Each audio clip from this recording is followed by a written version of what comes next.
Надлежните не смеат да бараат оправдувања ако малолетни деца кои се под заштита на државата со денови ги нема. Реагираат од меѓаши по информација од МВР дека во домот 25 мај 3 деца се водат за побегнати. Според Драги Змијанац треба многу да се инвестира во кадарот кој работи во домовите за деца. Мора да се работи со тие деца, кадарот треба навистина да одговара на предизвиците и да се инвестира во него.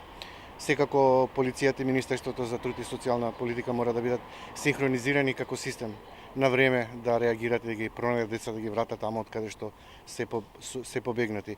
Многу скандали се случија за кратко време во ресорот социјала. Се сеќавате тргувано дете, подведувано, детска проституција и така натаму, па потоа сомнеш за посвојување на деца, дека се занимавале со мито и корупција, одредени луѓе јавното обвинителство покрена постапка.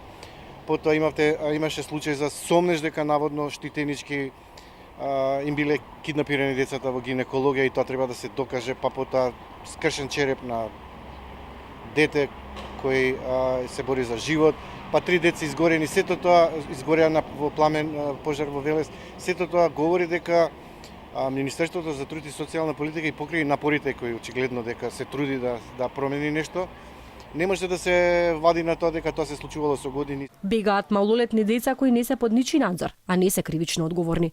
Претежно малолетни деца бегаат под 14 години, знаат дека кривично се неодговорни и прават што сакат.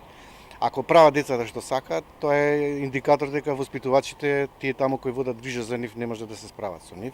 Децата кои излегуваат од воспитно-социјални институции треба да пораснат во совесни и работно способни граѓани. Веќе трет ден ни трага ни глас од 3 деца кои избегаа во четвртокот напладне. Од Министерството за труд и социјална политика уште вчера за Алфа рекоа дека се запознаени со случајот, но се оградија дека не објавуваат ништо, се додека полицијата не излезе со официјален извештај. И денеска во телефонски разговор ни го потврдија тоа. Од МВР пак не известија дека истрагата е во тек. Каде се во меѓувреме трите малолетни деца кои се на возраст од 11, 13 и 14 години? Дали се кај семејствата или роднините, од каде малолетниците со причина биле одземени за државата да се грижи за нив? Ниту една надлежна институција нема одговор. Министерката за труд и социјална политика Мила Царовска во петокот изјави дека тоа што децата бегаат од домовите е нешто нормално. Откри скандалозен случај на детска проституција